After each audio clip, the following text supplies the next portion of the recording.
In today's video, I interview Liz Munn, esthetician who uses native herbs in her skincare products and in her skincare treatments. So you definitely want to stick around, watch this video because she gives some amazing tips on skincare.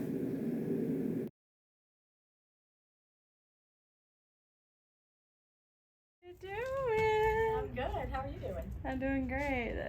Finally made it. I know, right? I love it. It's cute. Thank you. So, here we are at Skin Pro Studio with Liz Munn, and she's an esthetician. Did I say that right? Yes. Okay. Esthetician, yes. Esthetician. So I actually didn't say it all the way right. You're so sweet. Esthetician. Yes. Not anesthesiologist. Yeah. Esthetician. Esthetician. And she has an amazing studio in Charleston, South Carolina. Thank you. And she has glowing skin. Thank Your skin is a testament to your products. And she, as I said, incorporates native herbs, wild herbs, into her facial care products and into her treatments. Absolutely. Which is a rarity. And she crafts up her own products, and she has her own skincare line, which we'll get into a little bit later. So if you love skincare and you love your skin to glow, this is the interview and YouTube video for you. Awesome. Yes, I started working with native plants because I think that it's the freshest, the most bio-happy, identical to the people that live here, and they're so abundant and they are so amazing. They do so many things. And why have something always come from a bottle when it can come from a jar? Right. Instead, you know. Come from your hands. Yes. You went out and foraged that. Foraged it or grew it. I That's the only way. Yeah. That I mean, that's amazing. She's going from start, field, to table. You know what I mean? Field to aesthetics table. Yeah, yes. field to aesthetics table. New thing. Yeah, that is a new thing. It's pretty amazing. So when did you start your studio? We opened in 2016, and I, in the past, had been doing business to business kind of aesthetics and sales and support and training. And I really just wanted a local practice. I wanted to be behind the table. I wanted to be able to work with people and put my hands on them and have stronger relationships whenever I saw people regularly. Nice. Yeah. So when did you start doing skincare? In 2007, I was finishing up aesthetic school. And yes, that is probably a little later in life than maybe some of the estheticians that you might see on YouTube elsewhere, but a girl has to keep her options open and change from time to time. Evolve. I love that. Evolve. Evolve. It's Evolve. never too late. No, it is never too late. No. Follow that dream, chase it down, grab it, hug it up. Yeah. To a testament to that, because your studio is beautiful. I walked in here and there's all this lovely eye candy and these amazing plants, and I got to go behind the scenes, which is super cool. So I will show you a couple of pictures of that if Liz is okay with it. Watching Liz embrace and learn and connect with native herbs has been so rewarding. She has so many different products with different local herbs in her studio. You have to go check it out. Skin Pro Studio. Quality products, and then of course what you're foraging and putting into your products, which I think is phenomenal.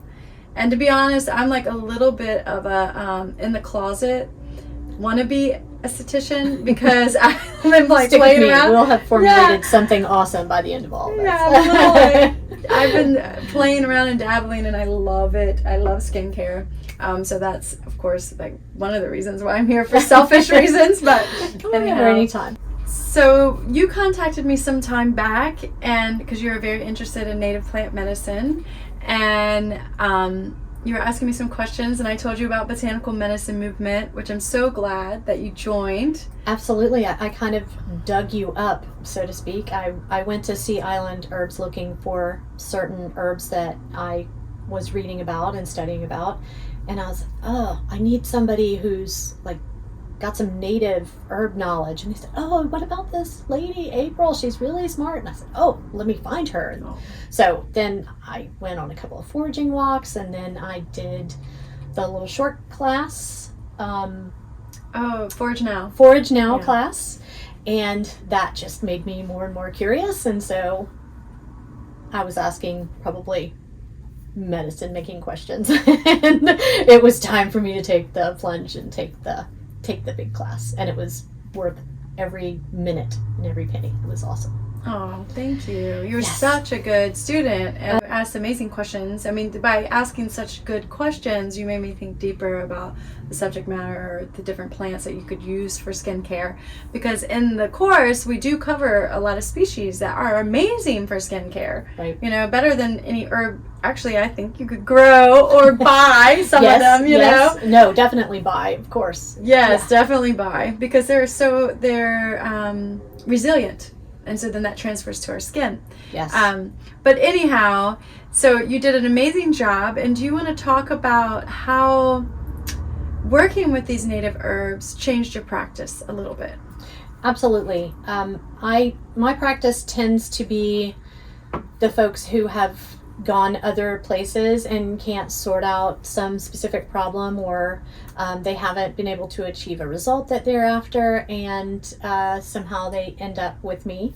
And so native herbs and customizing things for people in general is really, to me, the best way to give someone the best result with the most healing and the least amount of inflammation or anything that might not suit them, if that makes sense. I think when it comes to herbal skin treatments, less is more. And sometimes things that come in a jar for you already, it's kind of more is more. It's all of it in there, and not always. And it can the best inflame the fit. skin. Yes. Yeah. Because I have very sensitive skin, and Me too. sometimes I want to use the products in the We red skin. girls have to stick together. Yeah. Pretty much. Yeah. Pretty much. And so, did you have a favorite herb that you worked with during the course? I know that's really hard. It is hard, but I would have to say two of my favorites. Well, it's so hard. I'll start with two.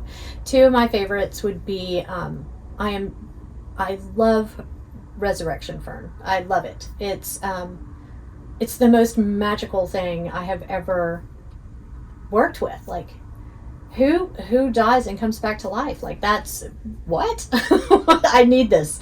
And then when you start looking at it and working with it and seeing what it can do, it's just, I think probably the thing that surprised me about it the most was its ability to be antibacterial and antifungal and so many other things. It's like the buffet of plants in just one little baby plant. Yeah. It is an amazing plant. It's highly, highly resilient, and so that my resiliency transfers to your skin. And so Liz has crafted her own resurrection fern facial tea, which she was talking to me about this when we went to go see Jalen. And facial tea, I love that name.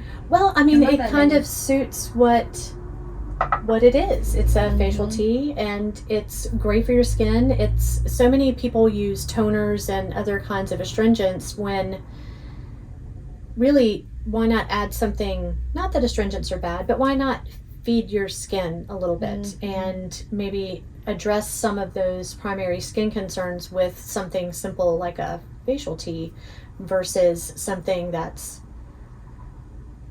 has a whole lot of extra things in there that you may or may not need or want. Right. Yeah. Super smart.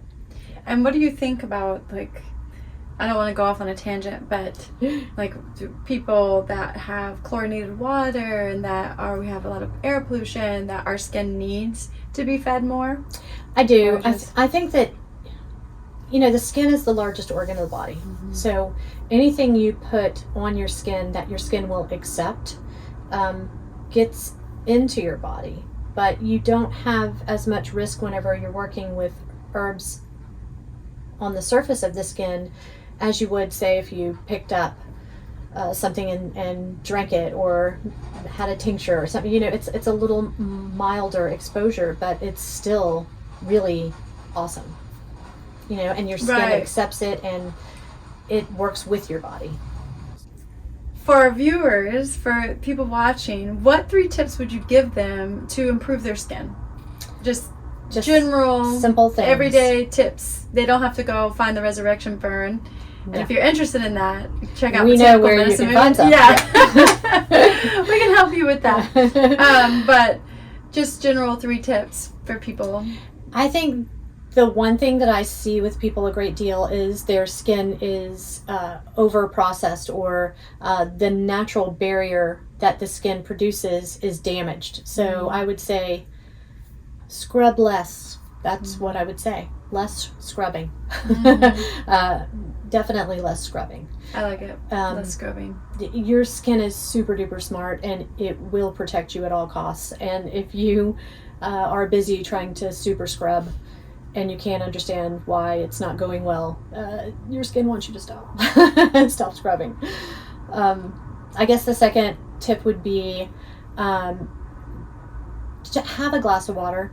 Have a glass of water and try to de-stress a little bit. Everything is not instant, and some things are just for you. So having a cup of tea, no matter what kind of tea it is, or just sitting down with a friend, or doing something that is just for you and trying to de-stress a little bit, is so good for your body. And your face is a reflection of what's going on inside your body. When I look at people's faces, thanks to Chinese medicine, I can pretty much tell what's going on inside your body by looking at your face. And oftentimes it's, wow, they needed just a chat and a cup of tea, maybe a few deep cleansing breaths. And by the time you do that, you just feel so much better, and feeling better is looking better. So, and then the third thing is, I might go to esthetician jail for saying this, but I think that SPF is a great thing.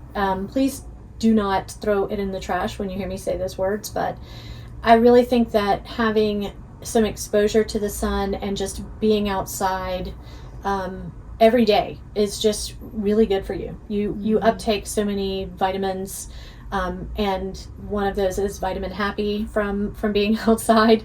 It is summer in Charleston, so it is, oh my God, so hot. But in the morning, it's awesome. And late in the day, it's awesome. And you still get all of those benefits from being outside and being in the sun without being roasted to a crisp. So maybe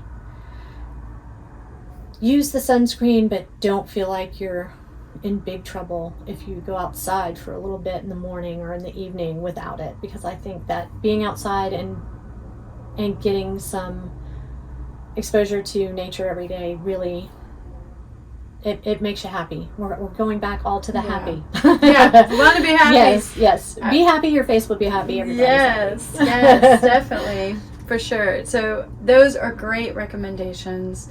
And I have a couple of questions. Sure. In regards to them. The third one, the SPF. If you put like SPF 30 on, do you still get vitamin D? Do you know?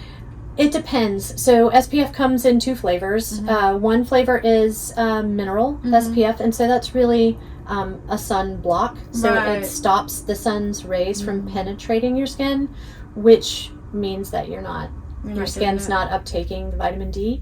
And then there's SPF that has chemical in it, and the way that works is that the sun penetrates your skin, and supposedly it neutralizes those rays before it does its damage. Whoa. It sounds really, I don't know, sci-fi. Yeah, it does. The problem with red-faced folks or people with sensitivities is sometimes those chemicals can cause inflammation or a little irritation. Sometimes people talk about sunscreen burning their skin, and that's where that comes into play. It burns my skin for sure. It does. Like that. I don't. Yeah, take some breaks from the sun. You know, like if you're at the beach, like maybe provide yourself some shelter, some umbrella or something where you're just not hammered all the time. I just use the mineral. Yes. Like, can't use the chemical. And then I think, like, I went to the beach the other day and I see all the oil in the water from everyone using kind of the chemical-based sunblock. You know, and I'm going to Puerto Rico and I'm thinking that you can even wear the chemical-based because of the reef. To protect the reef. And I'm like, gosh, you know, everyone should probably all stop wearing the chemical-based, although people can't. The zinc sunblock is very expensive. Like, not everyone can, you know. It is, but I think that sunscreen is one of those things that people ask me all the time, what's the best sunscreen? The best sunscreen is the one that you like, that you will wear. Yeah, that's true. But if you look on the shelves outside, we don't sell any chemical-based sunscreens. Every esthetician has like a hill they die on, and that's my hill. I just think that sunscreen should be mineral based. Yeah, I agree. It should be. So my sister goes out into the sun and she'll make sure that she doesn't put her sunblock on for like after 20-30 minutes of being out there because she wants the vitamin D. And so the other day we went to the beach and we went out from 9 a.m. till 11, and then I didn't put sunblock on anybody. Yeah, you know, just a little bit on the T-zone, and it was awesome, and I felt great. I'm like, this is what I should do. You know, just go out first thing in the morning, like you're saying. Don't put the sunblock on, and get the vitamin D, strengthen my bones, improve my mood, my sleep, and then go home. So you were saying, I want to go back to number 1, no scrubbing, and there has been a kind of a big movement not to wash the face at all, not to use any facial wash. And I just want to get your take on that. Like, will your skin neutralize? Do you even have to wash it? Can you just use water? Does the skin have its own, you know, mind, if you will, and it knows what to do? It does. So if we were all living in a world where we didn't use any cosmetics, we didn't put on mineral sunblock or anything else on our faces, then yeah, could you splash some water and not cleanse? Probably. You could probably do that. But I think washing your face at least once a day, there are probably estheticians out there going, no, once a day is the best, and I think it should always be done at night. You know, the circadian rhythm of the way your body works is that it replenishes itself at night when you're asleep. And once you remove the day from your face and all of the pollutants, the sweat, the dirt, the whatever from your face, and then you apply whatever you're going to apply to your skin that's going to heal it or improve it. It has a clean pathway to get there, and it does its job. In the morning, almost every client that I see, I just tell them splash with water, pat dry, and then move on about your day. Because over washing, over scrubbing, it's just not necessary. What about too when you get older, and your skin is producing less oil, is like washing your face with oil? Because sometimes I do that. Like, I'll have my little oil and I'll use oil to wash my face. An oil-based cleanser, or even just oils, period, as long as, you know, people don't really consider it, but oil on your skin or dirt on your skin, things like that, sweat, the oil will emulsify that and remove it. So to think that you have to have something that's heavily surfactant based is just not necessary.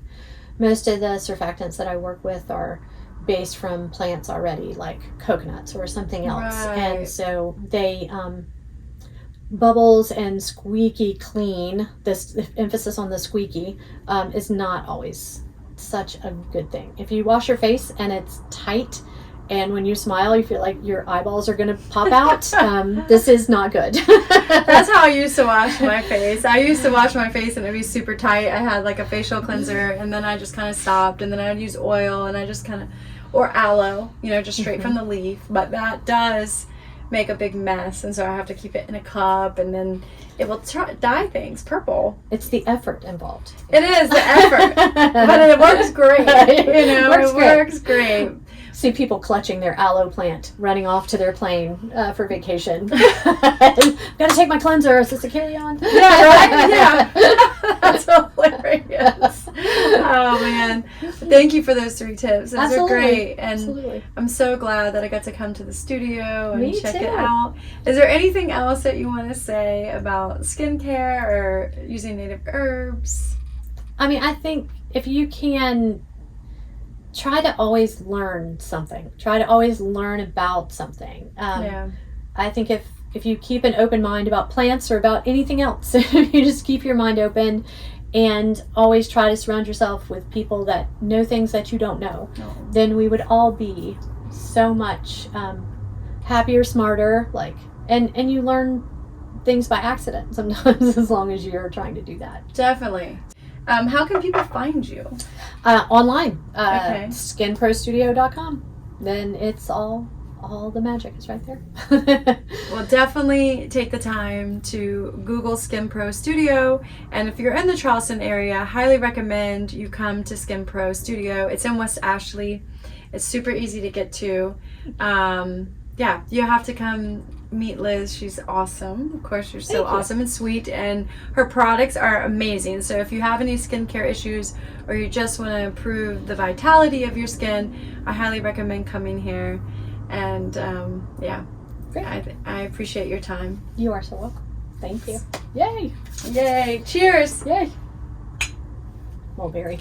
All right, and if you like this video, hit subscribe, hit like, leave a comment. If you have any comments for Liz, feel free to leave a comment.